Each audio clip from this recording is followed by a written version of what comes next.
Good morning, everybody. It is my pleasure to be here and join you today, and I really want to thank the organizers of this conference for the great job you've done for inviting me here today.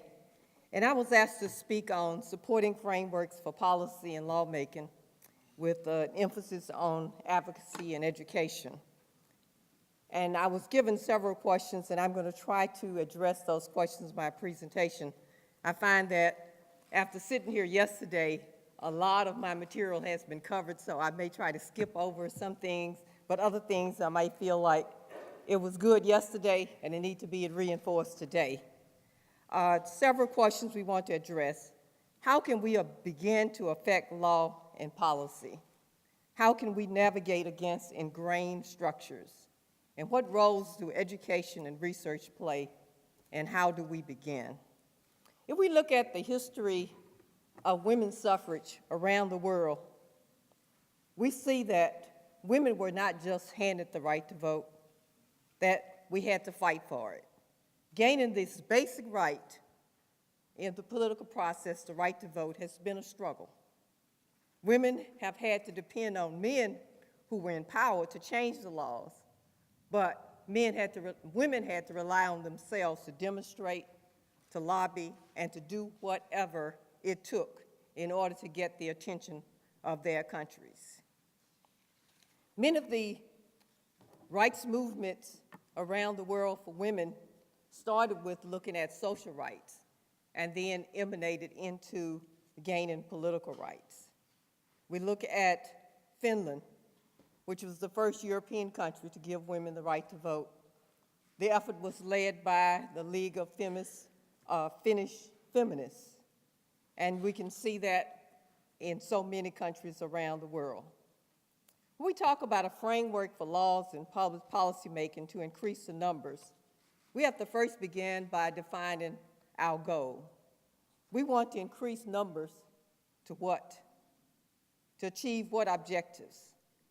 And the subtitle here, we're talking about access and progress, but we have to define what do we mean by progress? We also know that laws in and of themselves will not give us the rights that we want. That once we put the laws on the books, then we have to have them enforced. And often it's the devil is in the details, that you get the right to vote, you get a certain right, you get a certain quota put in, but then you get people in who have to enforce it that don't like what's there, and they don't enforce it.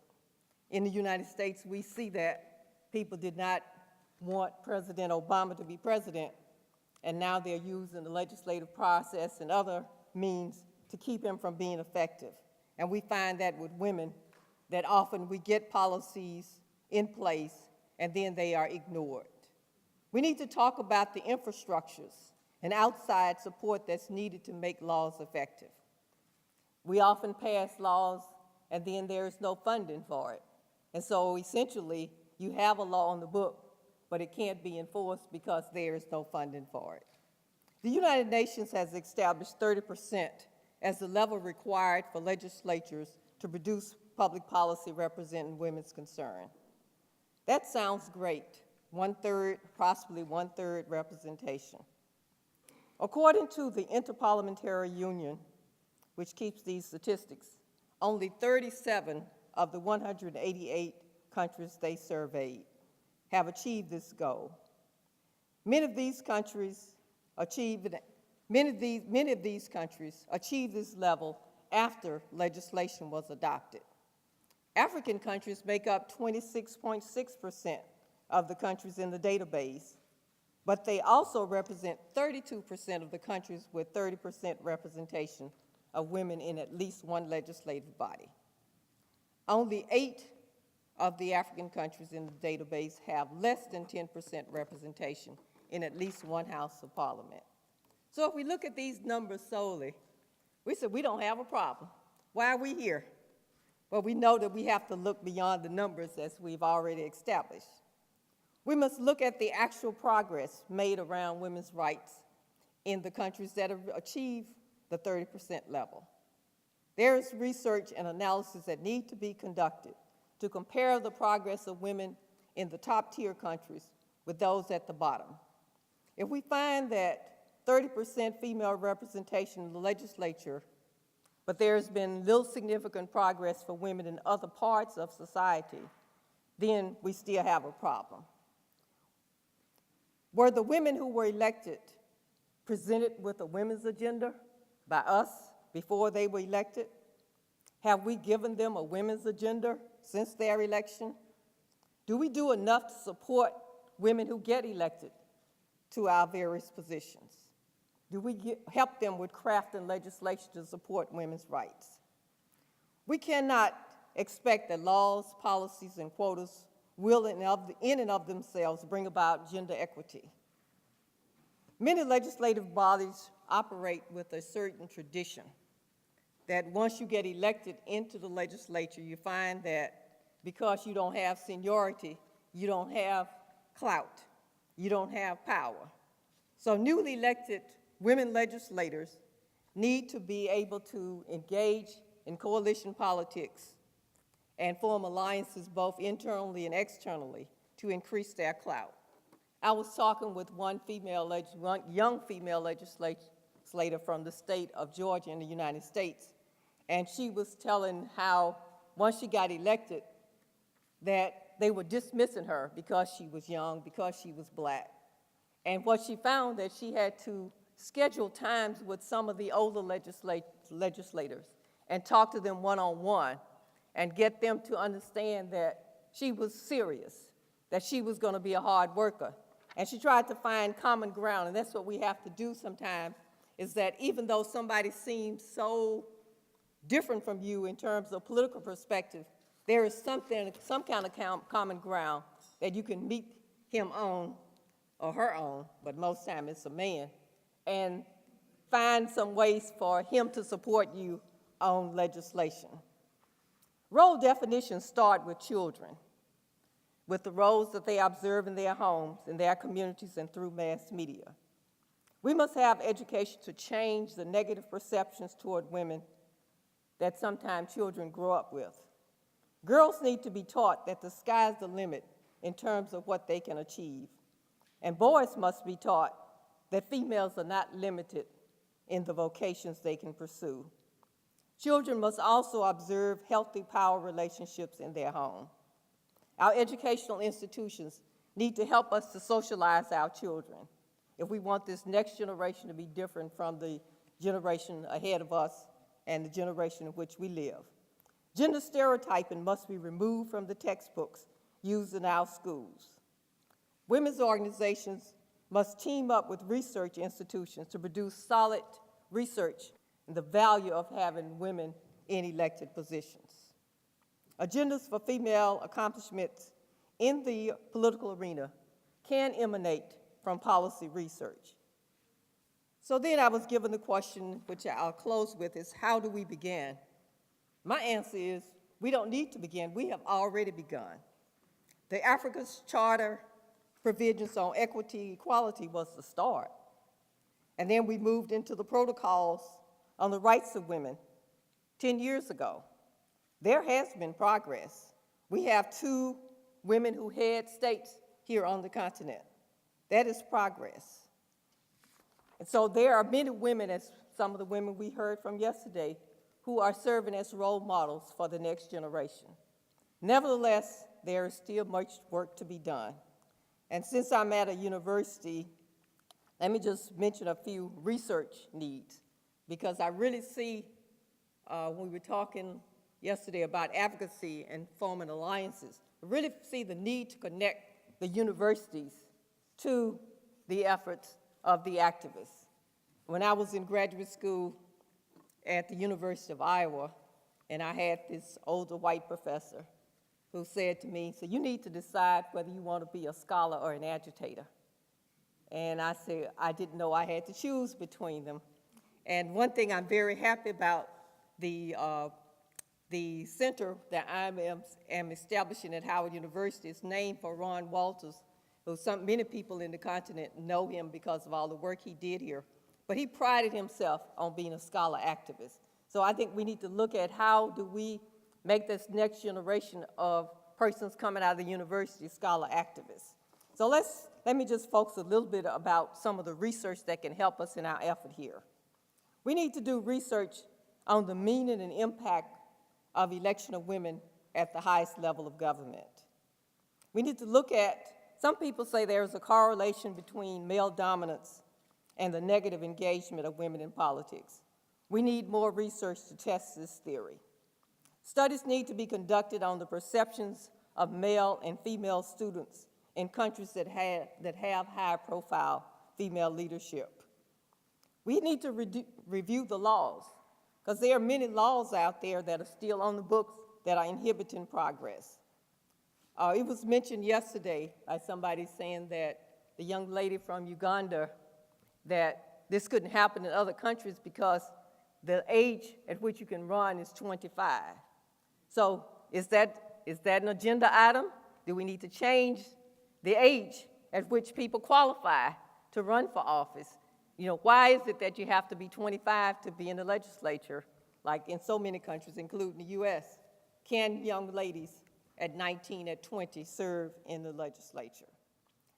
I worked with a woman in New York when I was a political appointee with Mayor Dinkins, and she headed up one of the major divisions, and they were constantly jumping this lady in the media. They always talked about her. And she said to me, if you are a woman and you're coming into a position, you're the first woman there, if they don't jump you, if they don't talk about you in the media, you're not doing your job. Because your job is to come in and do something different. They put a woman in that position now, and you're supposed to do something different from the males that held the position before you. Laws and policies need to be studied to compare progress in countries with differing laws and policies. Particular attention should be placed on law enforcement and court decisions that may have narrowed the interpretation of the laws. We need studies on the role of the media in promoting or reducing stereotypes. We need to look at how do we do positive and negative messaging in fair representation of gender issues. We also need to research looking at how do we provide equal coverage for female candidates for office. Female candidates and elected officials need to be studied. How do women win? What factors have been present in countries where women have been able to increase their numbers? Were there common factors in Liberia and Botswana that led to female heads of state occupying that top position? Has campaign financing played a major part in women winning elections or not winning elections? Are there certain positions that seem to be women's positions that make it easier for women to win? What have elected women been able to do once they've achieved these positions? These are just a few of the research questions that I propose that we should start looking at. We must all recognize that people don't hand over power to us, that we have to take it, that women can't sit back and expect men to open the door for us without us showing that we have the political will, the political clout, and the ability to do the job. We must form alliances with others around common interests such as jobs, work conditions, education, and other sources of discrimination within our countries. The focus must be on equity and fairness. We must effectively use the media to communicate our messages to a broad audience. We must not forget the power of the vote. Campaigns to get women registered and educated on how to strategically use their votes need to be done. Political organizations need to work year-round, registering, educating voters, and recruiting women for office. Coming up to Election Day, we must place an emphasis on how do we get people to the poll and how do we have them ready to vote once they get there. They need to know who to vote for, where to vote, and how to vote. It's important to constantly be looking for women to recruit for office. Studies have shown that women have to be recruited for office. Women tend not to like the mechanics of campaign, especially fundraising and the invasion of their personal lives. Women are more likely to be in charge of rearing their children, so they may feel that they don't have time to hold office. We also need to look at appointed positions And how do we use appointed positions in countries where we may not have many women in elected positions? And finally, as we mentioned last night, is we need to look at the role of political parties, how we can start making changes. It's often people come into political office because they have been put there by a political party. A political party has supported them. So how do we get political parties to change their policies? In the U.S., the Democratic Party set in quotas for women and quotas for blacks, and that's how we were able to increase the number of blacks and women. We still have a lot of challenges as to go, especially in the women's side, but that's something we can talk about in the breakout sessions. So in closing, let us say that increasing the numbers is not the end, that we have to go well beyond just looking at laws and policies and increasing numbers alone if we want to guarantee access and progress. Increasing numbers is an important first step to women's equity and power in the political system. Laws that give power and quotas, finally, just a warning, laws that give powers and quotas can be taken away, as we've seen in the United States, that affirmative action, which got us a lot of admissions into universities, et cetera, and then we end up with a black man who decided that affirmative action shouldn't be. And so he mounted a whole campaign, and so now affirmative action has been pretty much discredited by the Supreme Court of the United States. And so you have to be aware of that. You can put laws in place, you can put quotas in place, and they are there, but then you get another set of elected officials, another set of judges come along, and they'll decide that that law or that quota is not any good. So we have to be vigilant that advocacy is not a one-time deal. Advocacy is not for a season. It is a lifetime commitment. Thank you.